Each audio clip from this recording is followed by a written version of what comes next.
சாயி ராமாயணம் அத்தியாயம் 37 சாவடி ஊர்வல கோலாகலம்.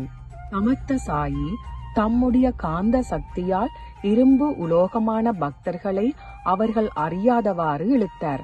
தீவட்டி ஏந்துபவர்கள் முற்றத்தில் தங்களுடைய தீவட்டிகளை தயார் செய்து கொள்வர்.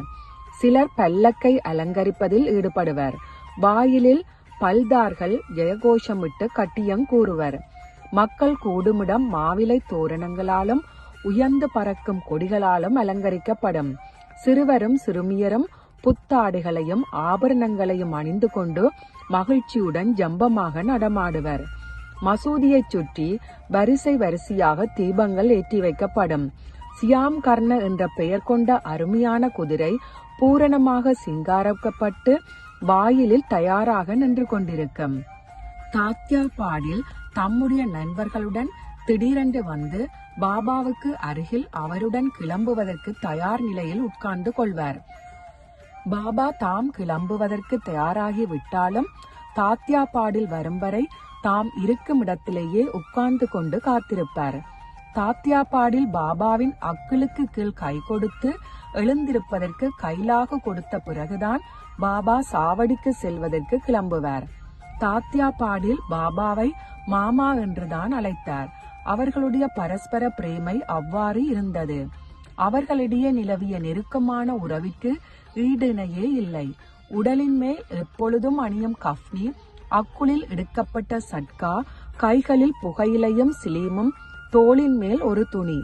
பாபா இவ்வாறு தயாரானவுடன் தாத்யாபாடில் அவருக்கு ஒரு ஜரிகைக்கரை போட்ட அழகான சால்வியை அணிவிப்பார். சுவர் ஓரமாக விறகு குச்சிகள் ஒரு கட்டாக இருக்கும். பாபா தமது வலக்கால் கட்டை விரலால் அதை அப்பொழுதுக்கு பின்னுக்கு தள்ளிவிடுவார். உடனே தமது வலக்கையால் ஜுவாலையை அணைத்து விடுவார்.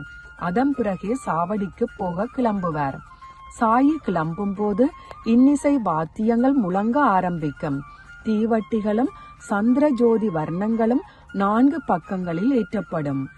வில் போன்று வளைந்து வட்டமாகவும் பலவிதமான வடிவமைப்புகளில் அமைந்த சிறிய மற்றும் பெரிய கொம்புகள் ஊதப்படும். சிலர் எக்காலம் ஊதினர், சிலர் ஜால்ராவாலும் சிலர் சேகண்டியாலும் தாளம் போட்டனர். கைத்தாளம் போட்டுக்கொண்டு வந்தவர்கள் அநேகம். மிருதங்கங்களையும் வீணைகளையும் ஜன்ஜன் என்று ஒலித்து கொண்டும் ஆண்களும் பெண்களும் பிரேமையுடன் வரிசை வரிசையாக பஜனையுடன் சேர்ந்து ஊர்வலமாக நடந்தனர். சாயி நாம கோஷம் வானை பிளந்தது. சிலர் விருது கொடிகளை நிலை தவறாது கவனமாக பிடித்து கொண்டு ஊர்வலத்தில் நடந்தனர். சிலர் கருடன் சித்திரன் வரையப்பட்ட கொடிகளை ஏந்தி பெருமையுடன் நடந்தனர்.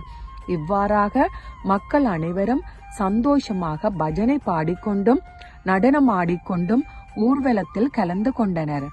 சகல ஜனங்களும் மிக்க மகிழ்ச்சியுடன் பறக்கும் பதாகைகளுக்கு உரத்த மேளதாள சத்தத்திற்கும் கொம்புகளின் சத்தத்திற்கும் சியாம் கர்ண செய்த குளம்படி சத்தத்திற்கும் ஜெயகோஷ சத்தத்திற்கும் இடையே ஊர்வலமாக சென்றனர். இவ்வளவு ஆரவாரத்திற்கும் இன்னிசை வாத்தியங்களின் பேரொலிக்கும் நடுவே பாபா மசூதியை விட்டு கிளம்புவார். அவர் படியை மிதித்தவுடன் வாயில் காப்போர் பாபாவுக்கு கட்டியம் கூறுவர். சேகண்டிகளும் மிருதங்களும் கஞ்சிராக்களும் பக்த வாத்தியங்களாக ஒலிக்க சிலர் வீணை வாசித்தனர். சிலர் சப்பலா கட்டியால் தாளம் போட்டனர். பக்த மண்டலி பஜனை பாடியது. பக்த சம்மேளனம் பிரேமையால் பொங்கியது. பல பக்தர்கள் பதாகைகளையும் கொடிகளையும் ஏந்திக் கொண்டு ஆனந்தமாக ஊர்வலத்தில் நடந்து வந்த போது சிலர் பாபாவின் இரு பக்கங்களிலும் சவரியால் தலைக்கு மேல் விசிறிக்கொண்டு வந்தனர். சிலர் முன்னோடிகளாக சென்று ஒற்றியாகவும் இரட்டையாகவும் நடை விரிப்புகளை விரித்தனர். பாபா விரிப்பின் மீது மெதுவாக நடந்து சென்றார். சிலர் அவருடைய கைகளை பிடித்து கொண்டனர். சிலர் சாமரையால் அவருக்கு விசிறினர். தாத்யா சாஹேப் இடக்கையால் பிடித்துக் கொள்வார். மகால் சாபதி வலக்கையால் பிடித்துக் கொள்வார். பாபு சாஹேப் ஜோக் ஒரு பெரிய குடையை பாபாவின் தலைக்கு மேல் உயரமாக பிடித்துக் கொள்வார். இவ்வாறு பாபா சாவடியை நோக்கி ஊர்வலமாக செல்வார். ராம் கர்ண என்ற பெயர் கொண்ட தாமிரவர்ண குதிரை எல்லா ஆபரணங்களாலும் அலங்கரிக்கப்பட்டு கால்களில் கட்டிய சதங்கைகள் ஜன் ஜன் என்று ஒலிக்க வழிவகுத்து கொண்டு நடந்து செல்லும். அதிகார கோலேந்திகள் அவ்வப்பொழுது சாயி நாம கோஷம் செய்து கொண்டு முன்னால் சென்றனர். குடை ஏந்துபவர் பெரிய குடையொன்றை ஏந்தி சென்றார். சிலர் சவரிகளை ஏந்தி சென்றனர். வாத்தியங்கள் இன்னிசை முழங்கின. பக்தர்கள் பாபாவுக்கு ஜெய ஜெய கோஷம் கர்ச்சித்தனர். இவ்வாறு பக்தர்களின் கூட்டம் நடந்து சென்றபோது அதிகார கோலேந்திகள் அவ்வப்பொழுது ஜெயகோஷத்தில் பிரேமையுடன் கலந்து கொண்டனர். ஹரிநாமமும் அவ்வப்பொழுது ஹர்ஜிக்கப்பட்டது. பக்தர்களின் சம்மேளனம் சேகண்டி, மிருதங்கம், ஜால்ரா இவற்றின் ஒலிகளுக்கேற்ப நடைபோட்டு சென்றது. ஊர்வலம் தெருமுனையை அடையும் சமயத்தில் ஆனந்தமாக ஜெய ஜெய கோஷம் போட்டுக்கொண்டு சாயிக்கு முன்னால் செல்லும் பஜனை கோஷ்டி நிற்கும். சேகண்டிகளும் ஜால்ராக்களும் டோலக்குகளும் போன்ற வாத்தியங்கள் எல்லாம் ஒன்று சேர்ந்து ஒலிக்க பக்தி பாவத்துடன் பாடப்பட்ட பஜனை இசையின் ஆரவார உச்சக்கட்டத்தை எட்டும். சாயி நாம கோஷம் இவற்றையும் மீறி ஒலிக்கும்.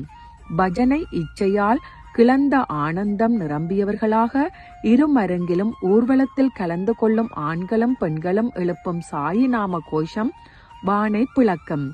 அவர்களுக்கு மேலிருந்த வானமே இசையால் நிறைந்த போது மக்கட்கூட்டம் அகம் மகிழ்ச்சியால் பொங்கியது. இவ்விதமாக சாவடி ஊர்வலம் அனைவரும் கண்டு அனுபவிக்க வேண்டிய கண்கொள்ளா காட்சியாக அமைந்தது. அந்த விழாக்கோலத்திற்கும் ஷோபைக்கும் ஈடிணையே இல்லை. ஓம் சாய்ராம். எல்லோருக்கும் சுபம் உண்டாகட்டும்.